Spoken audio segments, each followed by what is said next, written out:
For good sergeants can pray the Black Watch, to markets and fair summary, goods for the catch, and all that they listed was 40 and 12. It's me bonny laddie and come awa', for it's over the mountains and over the main, it's through Gibraltar to France and Spain, a party your bonnet and the kilt of in your knee, unless me bonny laddie and come awa' with me. No laddie, you dinna ken the danger that you're in, if your horse is worth the flag or your house is worth the ring. This greedy old farmer wouldn't pay your fee, unless me bonny laddie and come awa' with me.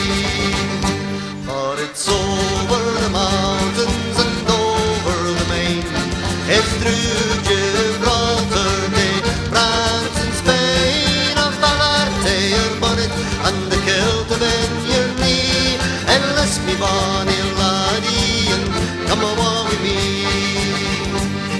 It's in the Bern, I'm due by the buyer, this greedy old farmer thinks you'll never tire. It's a slave or a job, and all agree, unless me bonny laddie and come awa' with me. Hello friends and gamers, welcome to the Strategic Allied Conference for turn number 6, and it will be January 1939. So we saw some interesting maneuvers and moves throughout this turn, but we did not see war. The Germans did not go to war this turn. Now, war usually starts in July 1939, but sometimes players get too hung up in this idea, and you could use that to your advantage, where you can declare war a turn early and take them off guard. It didn't happen, which wasn't expected that it would happen, but it was nonetheless a nice relief. But a lot of maneuvering has happened. I spent a good bit of time studying the board and analyzing this chess pieces as they moved around the board. And in the end, I came up with a solution that seems to quite work. If Germany attacks next turn, and if the dice roll works average, to the average dice roll, either one of us could get diced, but the average is we'll decimate each other's forces down to, the Germans will likely win, but they'll have only one or two tanks left. One or two tanks left, and it depends if they take any aircraft as casualties. If they take aircraft and casualties, well, then they might have more, but they might just get one tank at the end of it with average dice. Now, I could get dice completely and lose absolutely. That is an option as well, but we shall see. So let me unfold some of this strategy. Germany produced 4 tanks, and now they have 7 and 4 mechs over here. Against the Polish front, they have a decent amount of forces that they can take out in the first impulse, Western Poland, and all these surrounding areas, and then the second impulse, take out Warsaw. I gave up on trying to keep this fighter, and if it does survive, then we can attempt to land it in Alsace-Lorraine if it's still on the map at that point. And if it's not on the map, then we just simply have to take it off, and it will hopefully take out a few casualties in the effort. Now, in the defense of France, that was a tricky situation to do. I moved all my militia into Alsace-Lorraine and all my infantry here. I suppose I could have shaken it up and moved things back and forth, but when I calculated the odds of what would be best, that seemed to work the best. First impulse, if they cross the Maginot Line here, then I get the best bang for my buck with my +3 for militia, and then they're faced with an additional problem after that. Let me tell you what the Germans can do, or what they're able to do right now. The Germans can use their first impulse to take out Belgium, but then they're faced with the problem. Their second impulse cannot reach Aquitaine. They would come 1-2 and take Normandy, and their second impulse can go into here and take out southern France. But they can't take out Aquitaine. They could take out Aquitaine by using their 2 airborne units here, or 1 airborne unit, and if their airborne unit attacks here, it's only 1 airborne rolling at a 3 versus this at a 2, and my fighter aircraft would be defending at a 6 there, and only his medium bomber could attack at a 7. So there's a chance that I could actually take out his medium bomber, which means that his attack against these 2 territories will be significantly weakened too, if he attempts that attack. Now, he may or may not want to risk that, because it is a bit of a dicey maneuver. I'd be rolling my fighter at 6, he'd be rolling his medium bomber at 7, and his airborne at 3, so it would be risky. Now, another thing that he could do, well, okay, so that's the northern route. If he goes the northern route, then he'd have to take this out with airborne unit. But then he still has to face this one, and he can blast through this area and get this. And he wouldn't even take that many casualties. He would take a few casualties, but that would be, in my mind, that would be not a bad strategy. Come here, drop your airborne off here, but it's a risk because you're hinging it all on this battle. This one would be a German victory if he comes through the fortified line of Felix to the south, but this one here, that would be a riskier maneuver. Now, if he goes, alternatively, he goes from Belgium and goes straight for Paris. I've rolled that one, well, not rolled it out. I've done the calculations, and the way it looks like is he would probably win, but he'd be down to about 2 tanks. 2 tanks, and it really depends on how many casualties he takes with the air. I mean, if my anti-aircraft is successful, then we can actually win that fight. But if it misses altogether, then he'll survive with 2 or 3 tanks left over. That's one outcome. The other outcome is if he comes into Maginot. Now, why would he go across the Maginot? Well, it's strong. On the first round, I predict I'd get about 11 hits, not including the anti-aircraft. But 11 hits, that's with the double casualties. 11 hits, and he's got 1, 2, 3 cheap units to use. Another 2 over here for the light armor. So that's 3, 4, 5, and then the other 6 units he's going to take on his tanks and his mechs. So that is going to be a lot of damage on him. And he would still succeed. He would still succeed if he goes into here. It would be very close, though. He would be down to, like I said, 1 or 2 tanks by the end of that battle. Now, at that point, he can blitz into here, because you can't blitz into a fortified area, but you can just regularly attack. So he's regularly attacking into here, and he's subsequently following it up with a blitz into either southern France or Picardy. And on his second move, he could take out Aquitaine and Normandy. I am then left with this problem of, if he goes, should I scramble my fighter aircraft? And I think I should, because it depends on what survives. If only 1 tank survives, or if only 1 tank survives, then he's not winning. If 2 tanks survive, then he's going to send 1 up here and 1 down here, and then it will be a dice-off here. My fighter versus his tank, and 1 militia over here. So again, dicey. So it all rests on the razor's edge. Unfortunately, the Germans would still likely win this fight. All my mathematical calculations tell me that I am missing a few troops. And it's due to that successful German strategy of starving out my income by not taking Bohemia, by the Japanese not invading China. What else? I think that's about it. Additionally, I did hamstring myself slightly by sending a unit out to Ethiopia, which would come in very handy right now. But we shall see how she pans out. We expect an attack next turn regardless. But there may be a chance that he may be intimidated by all this. And of course, this is just my calculations, and the dice can go either way. It really depends on how much by how much of a margin he wants to win. If he wants to win a Pyrrhic, Pyrrhic victory, Phirric, where the victor is decimated and practically has lost the fight just by how much he's decimated, then I don't know. He may hesitate for 1 turn, because he would still have a victory in my calculations.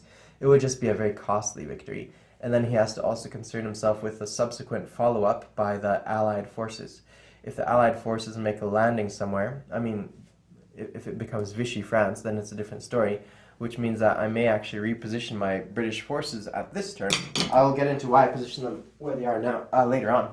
But if I position myself in a position where I can take out Normandy, Aquitaine, or southern France, then we could already make a landing with 8 units in France, and he would only have a small amount of troops, a couple tanks plus a few aircraft that he land there, just low quality units.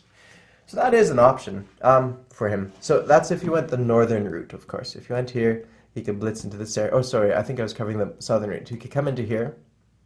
I can't remember what I was covering. Either way, that's an option. So if he came here, he could take out Normandy, southern France, and airdrop into here. If he came here, he could simply blitz into these areas and capture these ones, completely bypassing Paris and forcing Paris or France to surrender. His other alternative is to come straight through Picardy into here. And like I said, he would likely not win that fight. Or he would win that fight as well, but again, very costly. So it really depends on how much he wants to lose. he would only get about $10 from the French treasury, which is not enough to replace his losses, and he'd have to spend several turns rebuilding his damaged forces to go to launch Operation Barbarossa. Okay, one of my other concerns was that the Italians would come here last turn. If they had come here, then the Germans would drop off an airborne in Aquitaine, and then also all their aircraft could participate here and land in southern France with the Italians. Luckily, he did not do that, and so we are safe and won't be surrounded. But that's what I would have done, possibly, as the Italians, to send one unit here, and then your aircraft has someplace to land, France is surrounded, and then I use my northern force to come into here and take out Alsace-Lorraine from the north. Again, this is very confidential stuff. Like, I really hesitate to tell you guys all this, because if you just tell him, then I'm screwed. Okay, that is the reason I positioned my British forces here. Now, this is a bit messy, but 1, 2, 3, 4, 5, 6, 7. I have 7 units present here, 8 with that artillery. So 8 units, and last turn I could have dumped them all off in Rome. Now, if he had sent a few units up into southern France, then I could threaten all this coast. And the problem he has is he can't defend both sides of Rome. He can't defend this sea zone and this sea zone. He has to choose one.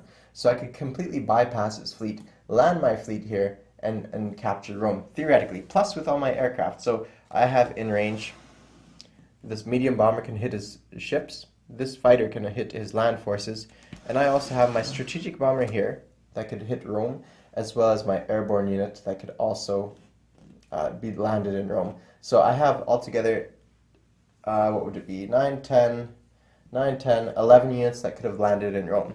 Currently, even if he did his current build-up, he's got 1, 2, 3, 4, 5, 6 units that could defend Rome. So the margin of safety is not sufficient, especially with double casualties for my land forces on the first round. But there you have it. Now at this point, he can't scramble into this sea zone now if I wanted to engage his navy. So he's faced with another problem at this point. So all kinds of little things going on here, but this was a psychological game to keep the Italians out of the war for one turn, because they might have kicked it off initially. That is why this fleet is present here, and it was also brought here to recover, to bring together the, to protect some of fleets there as well. I can't remember exactly what. One thing that was done here is we were preventing the Germans from having a landing zone. So by keeping the Italians out of the war for one turn, then we had this potential of, now the Germans have no place to land.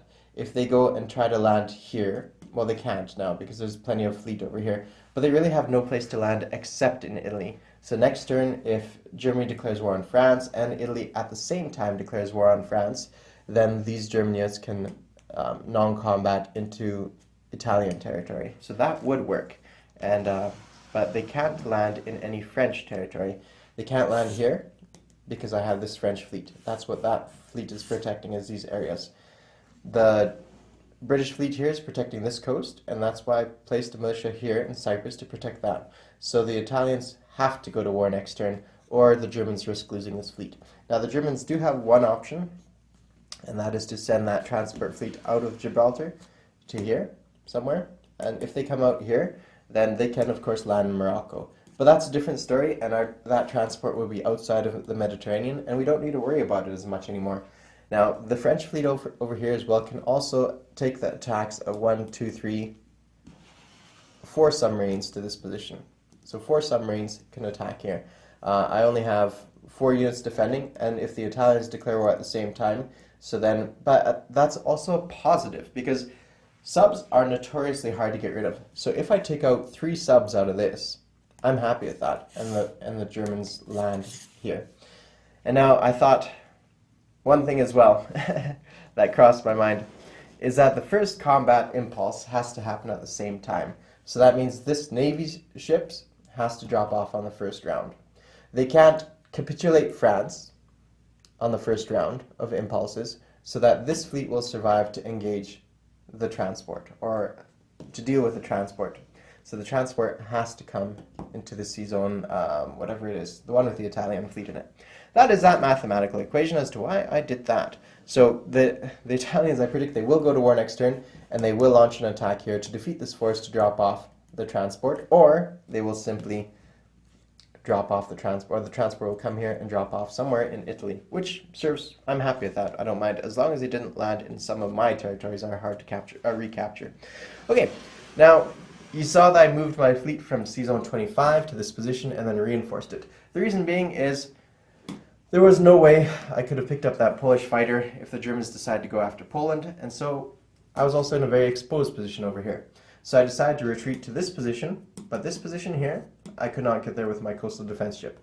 From this position here, I can actually, and with a fighter on board, I could protect all the surrounding areas with my fighter and maritime air patrol to one of them. So that would work. And then I would have one fighter here in Canada that can maritime air patrol here, and one fighter here that will eventually be able to maritime air patrol to Sea Zone 24. So that is why I set them up there, because the coastal defense ship could not come here. But this is a decent enough place. I'm covering that area. I'm not, unfortunately, able to cover this sea zone in Poland, but this aircraft here can cover this sea zone, and they can cover the Mediterranean in its entirety. So I'm happy about that.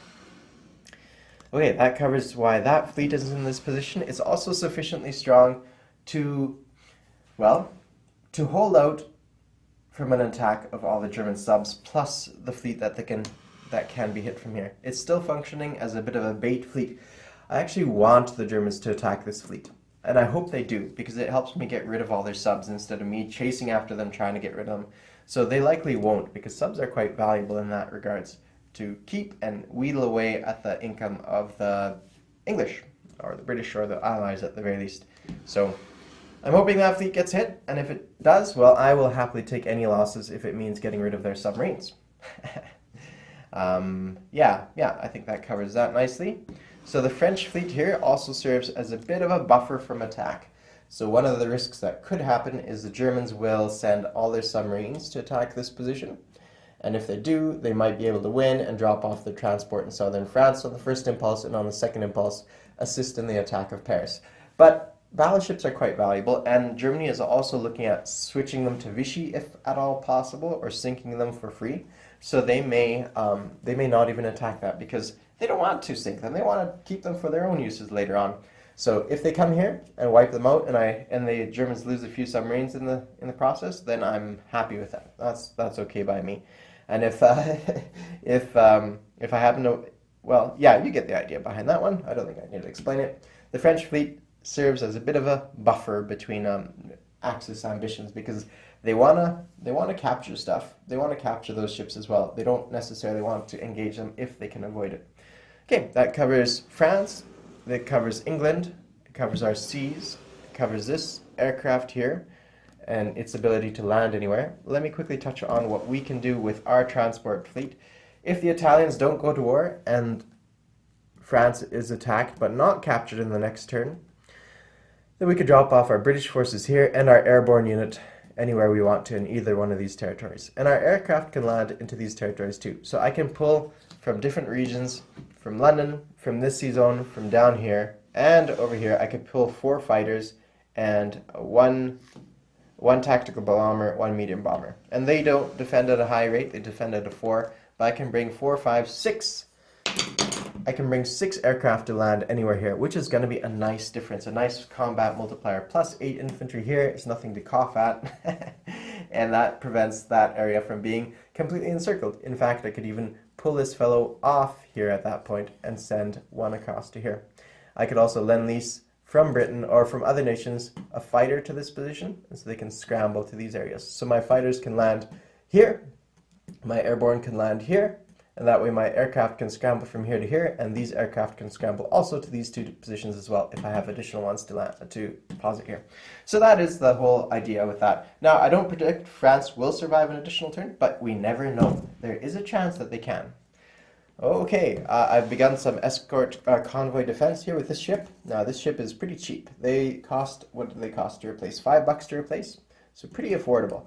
And so if they're wiped out, then no big deal. A submarine costs 6. This thing costs 5 or 6, whatever it is. 5, I think it is. So if it's wiped out, that's all fair by me. And also, if I combined it with another ship, then I can't use the Corvette because this is a Canadian Corvette. I can't use it as cannon fodder. I have to take this casualty first before I take this casualty. That's the way those things work.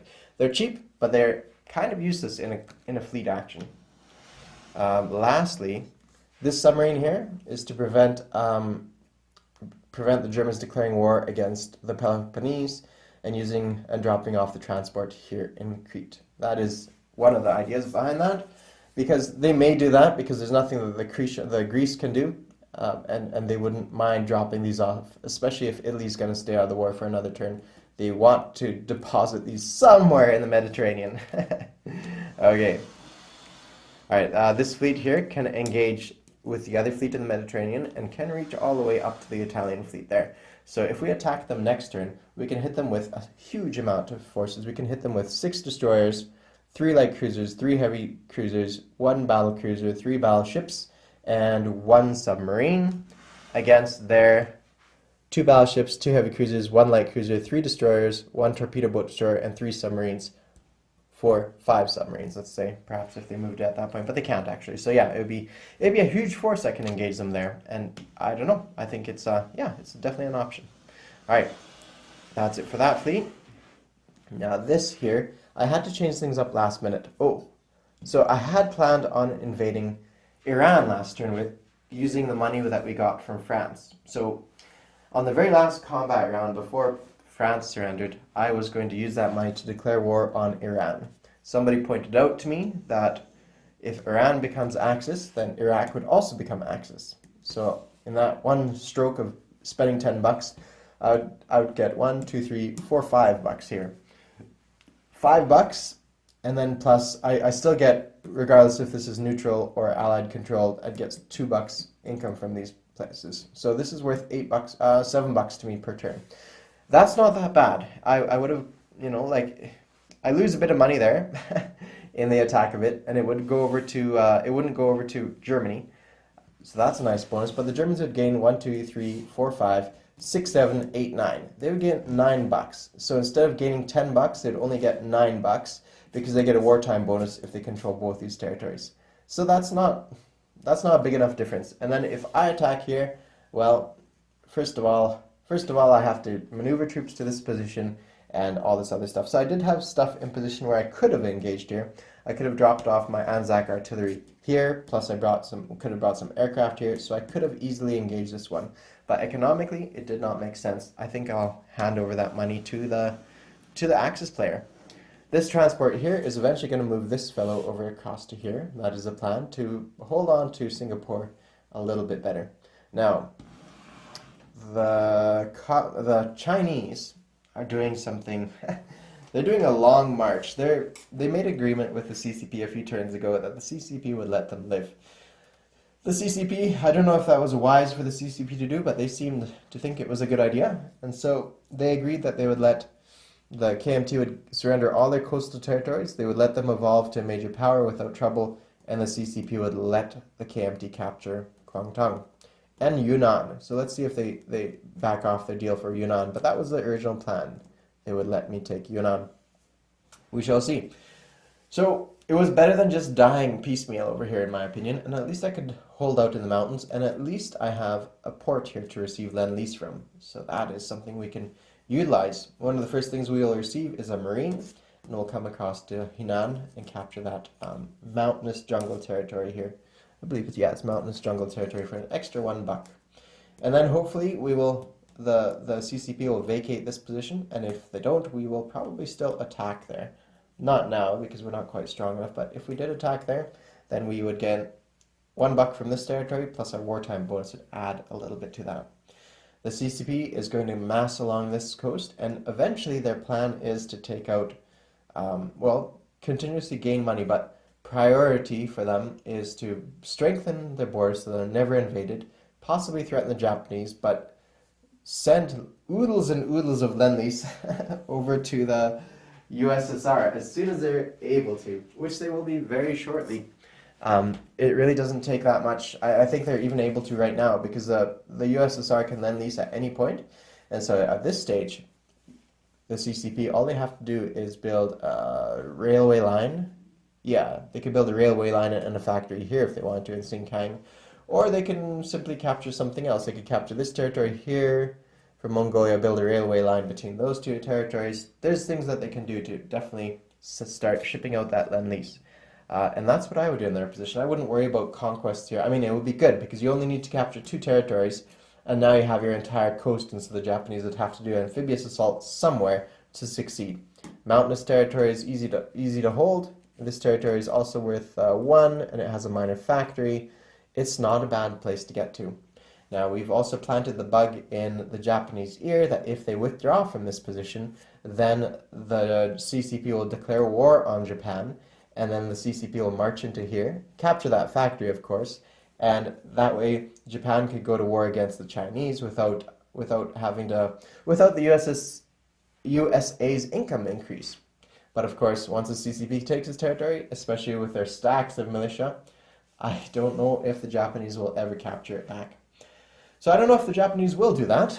I think they will rather fortify this area because it has a factory and they don't necessarily want it to go across to the Chinese. But we'll see if they take it up to that because I think the Japanese are gearing up for a war with America. Each turn they're producing more and more ships. They have 2 destroyers here now. Yeah, 2 destroyers here now. One of them is from the Siam as well. So a lot of ships being produced everywhere. And that means for me that they're not focusing on land, they're focusing on navy. This navy here, it's a bit messy because, well, you know, I do have all those army cards and stuff. I do have them all over the place. But you know, I don't actually like using them that much. You know, I have them, but I don't like using them. They are nice. They artistically are quite nice, but for the sake of video, I actually prefer not having them. I like seeing things visually on the board because the camera only has such a wide angle lens, right? And this way allows me to see it and show you guys at a quick glance what's there instead of panning back and forth. And especially if you're like me and viewing much of these videos on your phone, then it's hard to see which, in Panzer King in his little army tiles, it's hard to see, or navy tiles, it's hard to see which numbers are which. So Army 21 or 21st Fleet, it's hard to match up where it is on the board sometimes. So that's just my take on it, and of course you guys may be viewing it on computers and that kind of thing and enjoy it much more. Anyways, so the Japanese fleet are likely going after America. If they go after the Commonwealth, the Americans are going to get a 5d12 increase on their die rolls for peacetime income.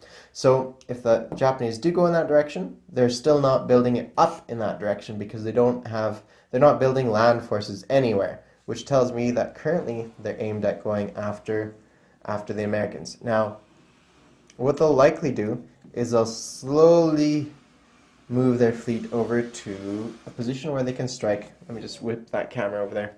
They can strike these 2 fleets. And they'll do it before the Americans can move their fleet.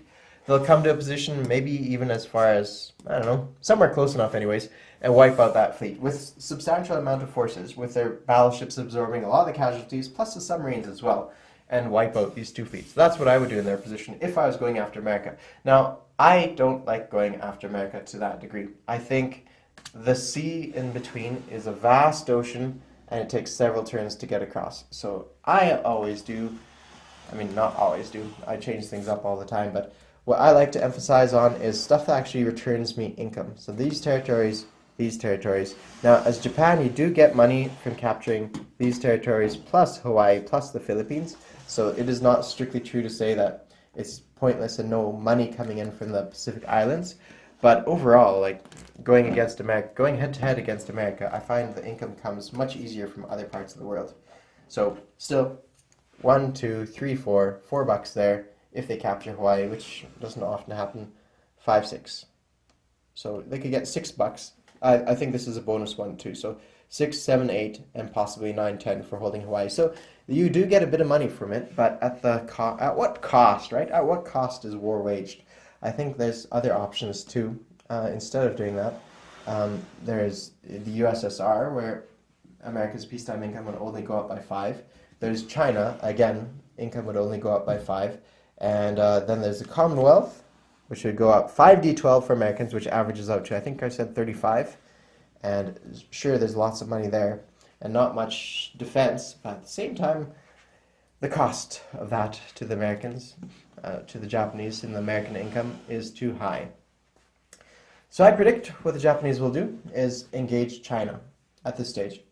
That's not my number 1 prediction. My number 1 prediction is they're actually going to go after the American fleet there and engage them when American money is quite low, which I don't think will be for long. Anyways, I'm beginning to ramble here, but I think that's the Japanese prediction right now. Two options. One option is go after China by pulling back from Rihi, letting the CCP take that territory, and keeping America out of the war as long as possible. Option two is going after the American fleet themselves. I do think the China option is the more scary option because they look horrifying. But at the same time, if you combine it with this mentality of it's the Comintern, and if Germany is attacking Russia, then they need assistance wherever they can get it. So if Germany attacks Russia, the CCP is going to send them Lend-Lease. So if all the Axis players, well, the two big ones, Germany and Japan, go after Comintern nations, then they actually might have a chance in succeeding a little bit. That's one little estimation of what I predict to happen. Okay, I think I adequately covered everything. The USSR is sending more forces over here, which tells me there might be a cross-border raid. But also, I'm not sure how experienced Hilltop Pillbox is, because he's been pouring a lot of his energy into the CCP, which may pay back dividends later on, because now CCP, as a major power, can Lend-Lease back to the USSR. So I wonder how it's going to turn out. But this force here, all along the border, worries me. Worries me because they can easily be squashed in that first turn of combat. But we shall see, because he has plenty of time. He can move them back and move them forward. This is just posturing at this point for the USSR. So we shall see what it turns out in a couple turns. Anyways, that concludes my strategic video. I can't really say much for anything else going on. There is some other things that we will touch on in future videos, but for right now, I think that covers it. Next turn, we can see how it works out with the German invasion, if they do invade, and they may not. Thank you all for watching, and you all have a great day. Cheers!